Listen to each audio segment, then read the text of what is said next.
Kia ora. To the Minister of Housing, why is he persisting with the reduction of state houses, including in Glen Innes, at a time when there is a growing need for decent, affordable housing for low-income families? Mr. Speaker. The Honourable Maurice Williamson.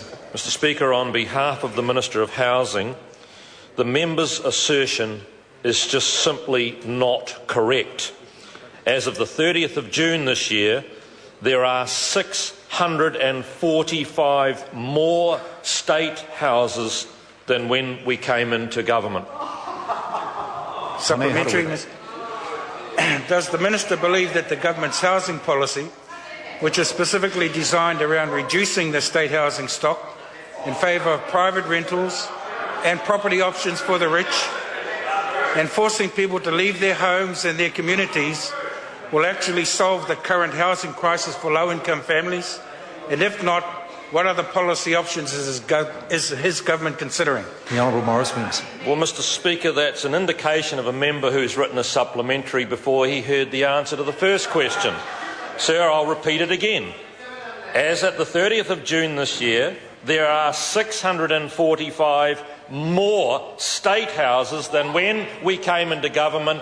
How can the member keep asserting that we are reducing the number of state houses? Hone Harawira.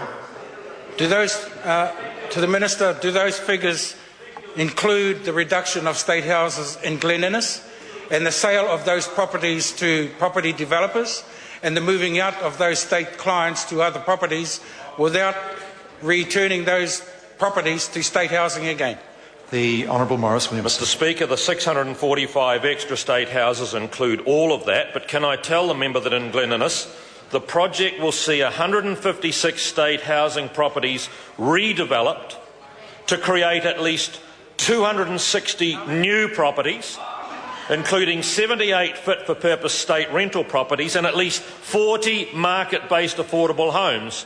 These new homes will be modern, they'll be safe, they'll be warm, and they'll be configured for people's needs. And in fact, a number of people from Glen Innes, Mr. Speaker, are now complaining about protesters coming from outside of the area and mucking up their suburb.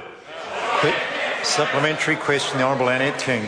Thank you, Mr. Speaker. Can he confirm there are currently 3,358 vacant housing New Zealand homes, even though the waiting lists are growing month by month, especially in Auckland and in Hawke's Bay? And does he agree with his Associate Minister of Housing, who said recently having empty houses while New Zealanders are living in cars and garages is totally unacceptable? The Honourable Maurice Williamson.